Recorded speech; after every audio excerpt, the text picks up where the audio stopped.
Je viens vous parler du harceleur à l'école. Qui est-il? Ils prennent une cible qui a une faiblesse. Il va harceler quelqu'un avec l'approbation du groupe. C'est ça le plus difficile à entendre. Pour pas qu'on regarde que lui-même, il a des failles.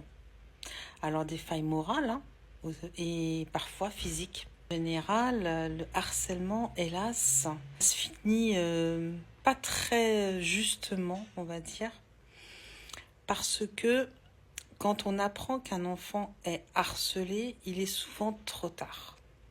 Comme je l'ai déjà dit, c'est que l'enfant harcelé, la victime, n'a pas parlé, elle a laissé faire. Parce qu'il y a une emprise, déjà, et aussi parce qu'elle pense que ça va s'arrêter et que, voilà, elle ne veut pas faire d'esclandre.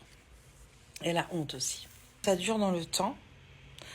Et le problème, c'est que quand l'enfant il commence à somatiser, ou bien que les parents apprennent par quelqu'un d'autre, par un autre enfant, ou que l'enfant lui-même, la victime, finit par raconter ce qui ne va pas, eh bien c'est un peu trop tard, ça y est, le mal est fait. Le temps que le harceleur admette, souvent il n'admet jamais, il dit que c'est non, que c'est lui qui se défend, qu'il n'a rien fait, en train de mener une enquête, que l'institution fait ce qu'il y a à faire, c'est ça, l'année elle est finie en fait. Ce que vous pouvez faire, c'est que vous pouvez demander à ce que dans la classe prochaine, votre enfant ne soit pas dans la classe de son harceleur.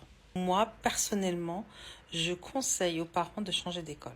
Chaque fois, on me dit, dans mes consultations, ou bien quand j'étais directrice, ou quand j'étais prof, que c'est pas à la victime de partir. Chose qui est vraie. Le problème, il n'est pas là, c'est que c'est pas vous qui subissez ça.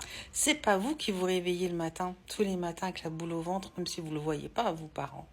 Mais elle est là, la boule au ventre. C'est pas vous qui avez peur toute la journée. C'est pas vous qui êtes humilié toute la journée par quelqu'un.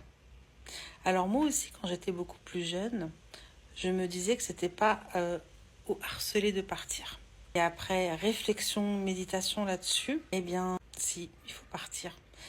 Si le harceleur est toujours dans les parages et que votre enfant n'a pas fait un travail sur lui pour dire stop, et que vous, parents, vous avez tout fait, mais que ça ne change rien, il faut partir. Oui, il faut essayer de faire des choses, aller voir les autres parents. Il y a des choses qui peuvent se faire avec l'institution notamment.